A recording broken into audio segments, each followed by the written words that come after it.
Anak, pag nawala na ako, gusto ko lumaki kang mabuting tao, ha? Nay, ano ba yan? Tumigil ka na dyan sa kakaganyan mo. Pag nawala na ako, huwag mo akong kakalimutan, ha? Pakilala mo ako sa magiging anak mo. Sabi ko, tumigil ka na eh. Oh anak, tulog ka pa din? Di ba may pasok ka? Gumising ka na. Si nanay naman eh, umagang-umaga eh. Anak, umupo ka na dyan. Malapit na matapos ng favorite mong ulam. Ayoko niyan, Nay. Ay naku, maldita na naman siya. Oh anak, tapos na to favorite mo lasagna. Kumain ka na. Bakit ka pa nagluto niyan? Ayoko nga niyan, di ba? Wala akong gana. Anak, anong oras na oh? Matulog ka na, ha? Hindi, Nay. Magpupuyat ako. Ano ba, anak? Bakit ka ba ganyan sa akin, ha? Magpupuyat ako! Kasi miss na kita, Nay. Miss na kita, Nay. Happy Mother's Day, Nay.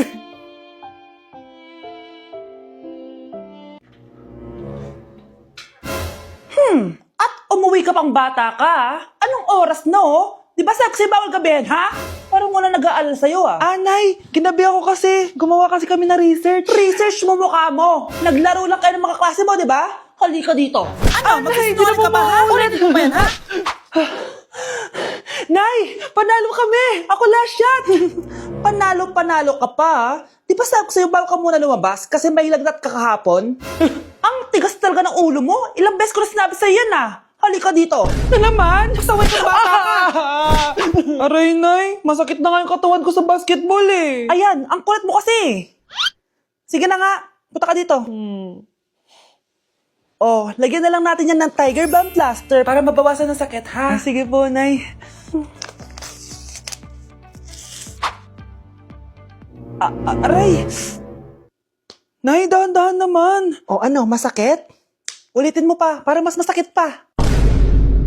Kyle, anak, uuwi yung mga kapatid mo. Talaga, Nay. Tagal kong hinintay ito. Grabe, akala ko nakalimutan na nila tayo kasi successful na sila eh. Miss ko na sila. Tagal na din nung last na pumunta sila dito. O sige na anak, hintayin mo sila sa labas ha. Maghahanda lang ako ng kakainin natin mamaya. Uy, Kyle, balita ko, uuwi yung mga kapatid mo ah. Opo tita. Paano niyo po nalaman? Basta! Siguro proud yung nanay mo kasi successful yung mga anak niya, no? Oo naman, tita. Nagbunga lahat ng paghihirap ni nanay sa kanila. Deserve nyo yan. Malapit nyo nang malaman ng totoo, walang sikretong hindi nabubunyag. Pasok na po ako, tita. Sige. Hello, Nay! Nandito na yung anak mong doktor, all the way from New York! Hi, Nay! Nandito na yung anak mong teacher, all the way from Central Elementary School! Hello, Nay! Nandito na yung anak mong engineer. Naiyak naman ako. Nakumpleto din kayo magkakapatid. Sana nakikita to ng tatay niyo. Masaya ako na nandito kayo, ate, kuya. Sana maging successful din ako na kagaya niyo. O siya na, kumain na kayo ha? Galing pa kayo sa malalayo eh. Wow naman, Mare. Bigatin na yung mga anak mo. Saya-saya. Oo naman, Mare. Ilang taon din akong kumayod para mapagtapos lang sila. Pero worth it naman, di ba? Teka, Mare, para mas masaya, may kailangan kang malaman. Oh, eto. Ha? Ano to, Mare?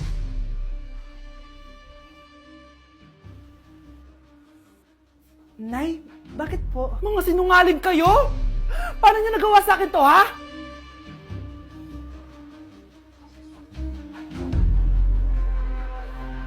Anak, bumili ka nga ng paminta kila Aling Bebang. Isa lang, ha? Sige po, Nay.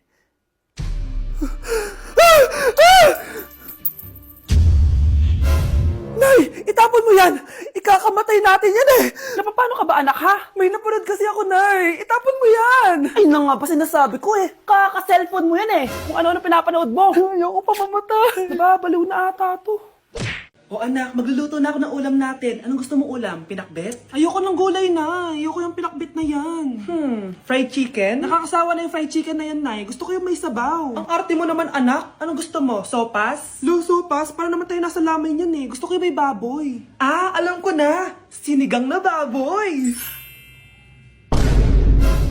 Ano naman yan, anak, ha? Ba't tumitila-dila ka dyan? Di ba alam yun, Nay? Si Alden? Diyos ko, kaka-tiktok mo na naman yan eh. Ano na naman pinapanood mo, ha? Ay naku, mga bata ngayon, nakakatakot na kayo. Hala, bukas na pala pasahan nito. So ano na balita ng revision ng thesis natin, Samantha, ha? Babe, ano ba? So ano na balita sa revision ng thesis natin, Samantha, ha? Hala, di ko pa nagagawa yung thesis namin.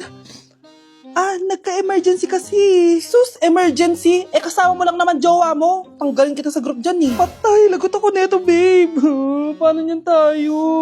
Ay, mga bes, huwag kayo mag-away-away ha. Kumalma kayo. Sabayin niyo muna ako ha. Jopay. Kumusta ka na? Huwag ka nang mawala. Ngayon, Teka, si Scarlett ba yun? dadalhin kita sa aming bahay. In fairness, ang ganda ng boses mo, be. Di tayo aalis tayo. Sa tunay na mundo. O, diba? Kumalma rin kayo. Ang fun kasi magkanta-kanta dito sa bus. Tapos, nakakaaliw pa yung mga filters. Buti na lang talaga, magaganda yung mga boses natin, mga bay. Truly! Wala pang ginawa sa Scarlett, oh. Ikaw, Scarlett! Nasaan yung RS mo, ha? Ay, sorry. Wala din pala ako. Wait lang, gagawin ko na, ha? Sorry na. Pwede ba? Nay, bakit po? Mga sinungaling kayo? Paano niyo nagawa sa akin to, ha? Nay, anong sinasabi mo? Hindi namin maintindihan. Ikaw, Scarlett, sabi mo doktor ka, di ba? Bakit katulong ang trabaho mo sa New York, ha? Nay. Ikaw, Brianna, teacher ka, di ba? Bakit nakita ka nilang nasa bar at sumasayaw-sayaw ka pa? Ikaw, Michael, akala ko may engineer na ako. Ngayon pala, nangi-scam ka lang ng tao! Bakit nyo tinago sa akin to, ha? Nay, hindi kasi ako nakapasa bilang nurse sa New York.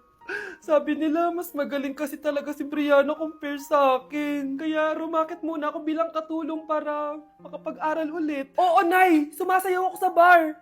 Pero di ko binibenta ang katawan ko. Kinilangan ko lang yung pera para makagraduate na ako bilang teacher. Ayoko na kasi manghingi sa'yo eh. Ang baba kasi ng sweldo ng engineer, Nay, kaya humanap ako ng paraan para kumita ng pera. Alam ko mali ang pagiging scammer pero yun ang bumuhay sa akin, Nay. Mga anak! Sana sinabi niyo sa akin. Pamilya tayo dito, diba? Magtutulungan tayo. Bakit tinago niyo sa akin? Natakot kasi kami, Nay, na baka ma-disappoint ka namin. Alam kasi namin yung paghihirap mo. Mapag-aral lang kami. Anak ko kayo. Gagawin ko lahat para sa inyo. Sa tingin niyo ba hindi ko kayo tatanggapin, ha? Kaya itigil niyo yung mga ginagawa niyo. Lalo ka na, Miguel. Opo, Nay. Sama-sama tayong bumangon. Nay, sorry. Wow, ang sweet naman. Isa ka pa. Gusto mo talaga masira itong pamilya namin, no? Lumayas ka dito, pamilyang peke. Ano? Palibhasa, di ka mahal ng pamilya mo. Mga ate, kuya, proud pa rin kami sa inyo. Mga anak, simula ngayon, sama-sama na tayo, ha? Walang iwanan at walang magtatago, ha? Promise? Promise, Nay. Hindi na kami magtatago.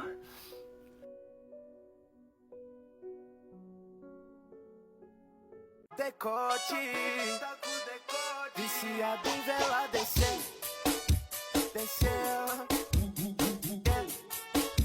desceu, viciado em vela desceu,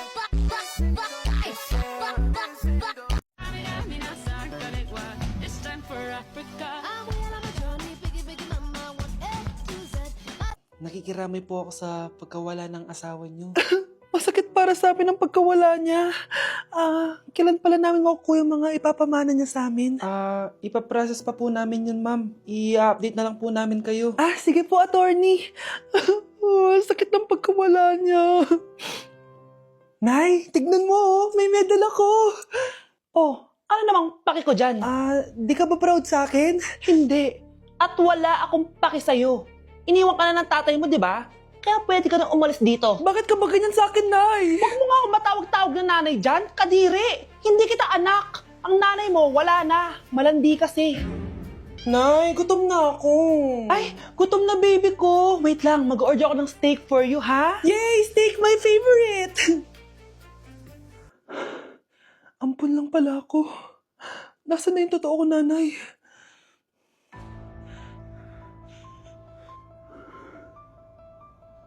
Tulog sila.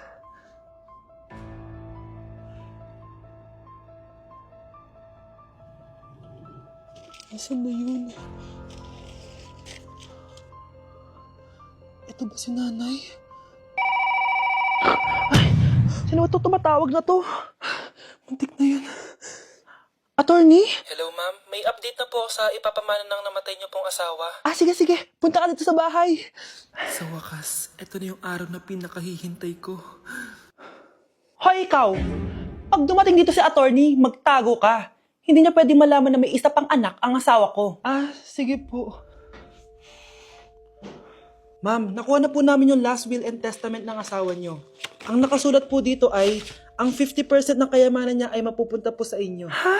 Mali ata yan, attorney. Dapat 100% ang mapupuntang kayamanan niya sa amin. Kami lang ang pamilya niya eh. Bali ma'am, ang nakasulat po kasi dito ay ang isang 50% po ay mapupunta sa isa niyang anak. Ano? Baka yan yung isa naming anak na nawala? Oo, sa amin na lang yan. Ako ang isa pang anak ni Ramon.